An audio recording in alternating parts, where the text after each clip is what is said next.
안녕하세요. 성경의 시 이지 성경의 DJ 정디 지디 인사드립니다.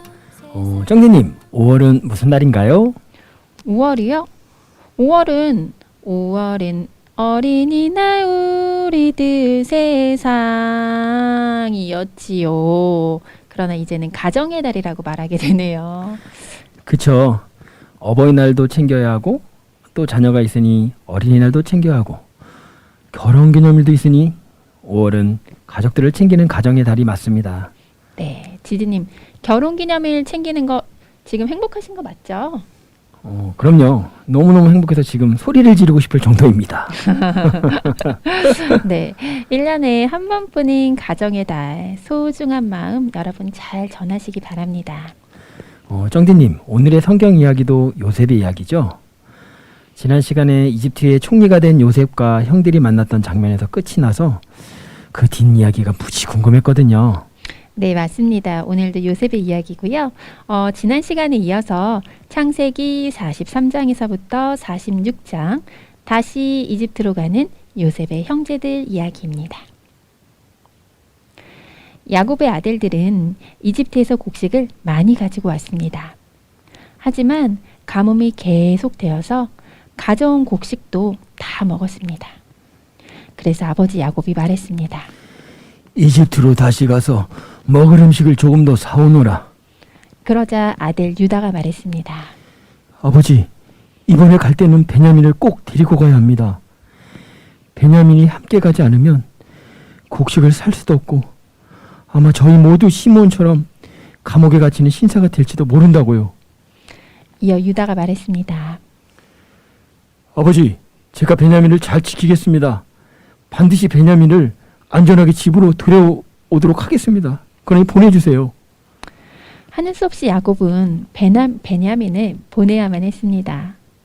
먹을 곡식이 있어야 모두 굶어 죽지 않으니까요. 야곱이 말했습니다. 정 그렇다면 우리 땅에서 나는 것 중에서 가장 좋은 음식과 지난번 너희 자루 속에 있었던 돈도 2배로 가지고 가서 그 총리에게 돌려주거라. 아마 실수로 그 돈을 너희 자루에 넣을 수도 있었으니까. 야곱의 아들들은 선물과 2배의 돈, 그리고 막내 동생 베냐민을 데리고 서둘러 이집트로 데려가 총리 요셉에게 갔습니다. 요셉은 형들과 함께 온 베냐민을 보고 자기 집 신하에게 말했습니다. 저 사람들을 집으로 데리고 가거라. 그리고 맛있는 음식을 준비하여 오늘 나와 함께 먹을 수 있도록 준비하여라. 요셉의 형들은 요셉의 집으로 가는 것이 두려웠습니다. 그리고 지난날 곡식 자루에 돈이 그대로 있었던 일을 떠올리며 자신들의 의도와는 상관없이 돈이 그 자루에 담겨 있었다는 이야기를 요셉의 신하에게 말했더니 그 신하가 하는 말이 두려워 마십시오. 당신들의 하나님께서 그 돈을 자루 속에 넣어주셨을 것입니다. 나는 당신들이 지난번에 낸 곡식값을 정확히 받았습니다. 도대체 이게 무슨 말인지 형들은 알 수가 없었습니다. 총리 요셉이 집에 도착했을 때 감옥에 갇혀 있었던 시므온도 풀려나 그 자리에 함께 있게 되었습니다. 그리고 마침내 총리 요셉이 오자 형들은 고향에서 가져온 귀한 선물을 바쳤습니다. 총리가 된 요셉은 동생 베냐민을 보자 기뻐 울음이 터져 나왔지만 아직은 형들에게 자기가 요셉이라는 것을 숨겨야 했기에 얼른 방으로 달려가 혼자 울었습니다. 그리고 잠시 후 음식을 내오게 한 후 동생 베냐민에게만 특별히 다른 형들보다 맛있는 음식을 더 많이 주었습니다. 그 이유는 혹시 형들이 베냐민을 질투하지는 않는지 살펴보기 위함이었죠. 요셉의 형들은 요셉과 함께 먹고 마시며 즐거워했습니다. 그 후 요셉이 자기 신하를 시켜 이야기했습니다. 저 사람들의 자루에 곡식을 넣을 수 있는 대로 넣어라. 그리고 돈도 넣어주거라. 또 마지막으로 저 막내 동생의 자루에는 내 은장과 돈을 넣어두거라. 신하는 요셉이 시키는 대로 했습니다. 새벽이 되어 형들은 나귀를 끌고 길을 떠나게 되었습니다. 그들이 성을 떠난 지 얼마 되지 않았을 때 총리 요셉의 신하가 형들을 뒤쫓아왔습니다. 멈추어라! 총리의 신하가 화난 목소리로 말했습니다. 이런 못된 도둑놈 같으리라고. 총리님의 집에서 맛있는 음식을 먹고 잠까지 자고 나서 도둑질을 하다니, 그것도 감히 총리님이 쓰시는 은자를 훔쳐? 형들은 깜짝 놀랐습니다. 우리는 잔을 훔친 적이 없어. 우리는 도둑이 아니오. 우리 반을 못 묻겠으면 우리 짐을 다 뒤져보시오. 총리의 신하는 형들의 자루를 뒤지기 시작했습니다. 차례차례 그 자루를 뒤져보았지만 은자는 어디에도 없었어요. 그리고 마지막 막내 동생 베냐민의 차례가 되었습니다. 신하가 베냐민의 자루를 열었을 때 그 속에서 총리의 은잔이 나왔습니다. 형들은 너무 놀랐죠. 어떻게 은잔이 베냐민의 자루에 들어갔을까? 정말 훔치지 않았는데 총리가 과연 그 말을 믿어줄까? 유다와 그의 형제들이 요셉의 집으로 다시 돌아와 요셉 앞에 엎드려 용서를 구했어요. 어찌하여 이런 일을 저지른 것이냐? 나는 너희에게 선의를 베풀었는데 이를 악으로 갚다니. 은잔을 훔친 사람은 내 노예가 될 것이다. 나머지는 자유롭게 너희 아버지에게로 돌아가거라. 그때 유다가 공손한 태도로 총리에게 말하기 시작했어요. 총리님, 저희 늙으신 아버지는 베냐민을 정말 많이 사랑하십니다. 저희 아버지는 베냐민을 이집트에 보내고 싶어하지 않으셨습니다. 하지만 저희 가족은 곡식이 필요하여 하는 수 없이 베냐민을 이곳에 데려온 것입니다. 제가 아버지에게 베냐민을 잘 지켜서 데려오겠다고 약속까지 했습니다. 부디 베냐민 대신 저를 노예로 삼아주시고 제발 베냐민은 고향으로 돌아갈 수 있도록 해주십시오. 그렇지 않으면 저희 아버지는 너무 슬퍼서 돌아가시게 될 것입니다. 부탁드립니다. 그 말을 들은 요셉은 유다와 다른 형들이 그 전처럼 나쁜 마음을 가지고 있지 않다는 것을 분명히 알게 되었습니다. 그리고 형들이 베냐민을 사랑한다는 것도 확실히 알게 되었죠. 요셉은 주위에 있던 모든 신하와 종들을 방에서 내보냈어요.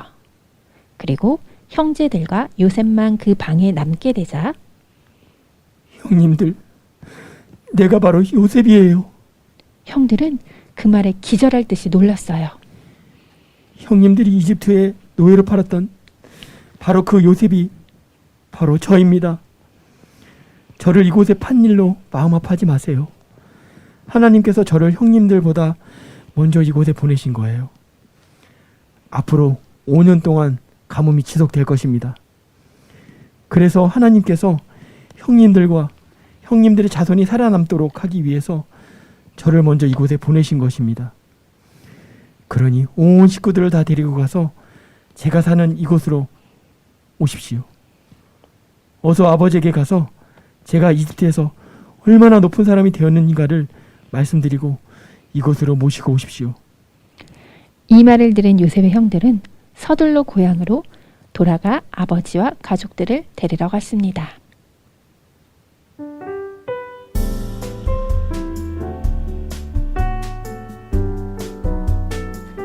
형들은 이집트 총리가 바로 자신들이 노예로 팔았던 동생 요셉이라는 사실을 알게 되었네요. 와, 얼마나 놀랐을까요? 기쁘면서도 한편으로는 두려운 마음이 들었을 것 같아요. 그쵸. 자신들과는 비교도 안 되는 이집트의 총리가 되었으니 동생 요셉이 피해 복수도 할 수 있을 거라는 그런 걱정이 들지 않았을까요? 지디님이 요셉이라면 어떻게 하셨을 것 같아요? 글쎄요. 요셉이 이집트의 총리가 되기까지 굉장히 힘든 상황이 많았잖아요. 형들이 요셉을 팔지 않았다면 겪지 않아도 될 일들 말이에요. 저는 솔직히 쉽게 용서가 안 될 것 같아요. 형들에게 자신이 요셉이라는 사실을 너무 빨리 이야기한 건 아닐까요? 네, 형들을 조금 더 고생시키면서 힘들게 했었어야 했나요? 요셉은 과연 어떻게 했을까? 궁금하시죠? 다음 시간을 기다려야 하는 거죠? 네, 다음 시간에 이어서 이 이야기를 들려드리도록 하겠습니다.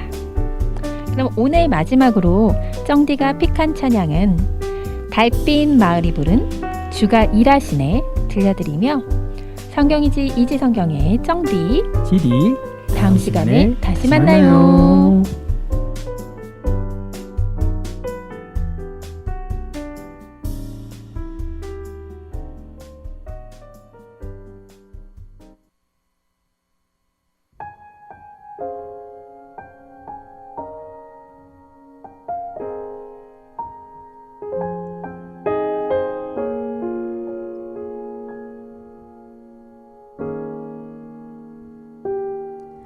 날이 저물어 갈 때 빈들에서 걸을 때 그때가 하나님의 때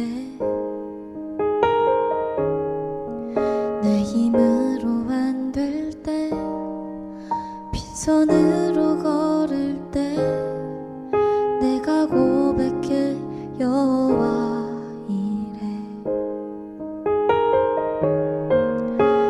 저물어 갈 때 빈들에서 걸을 때 그때가 하나님의 때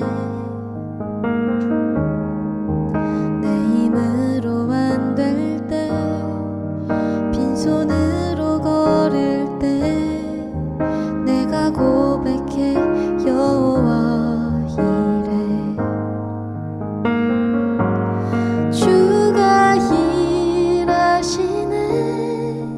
주가 일하시네 주께 아끼지 않는 자에게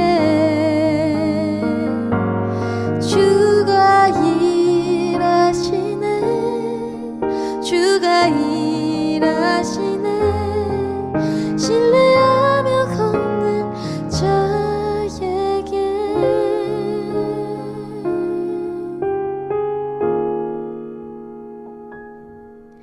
우리 모인 이곳에 주님 함께 계시네 누리네 아버지 은혜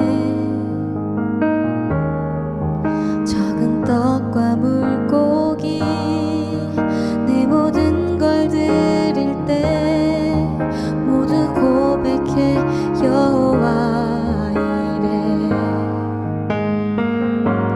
주가 일하시네 주가 일하시네 주께 아끼지 않는 자에게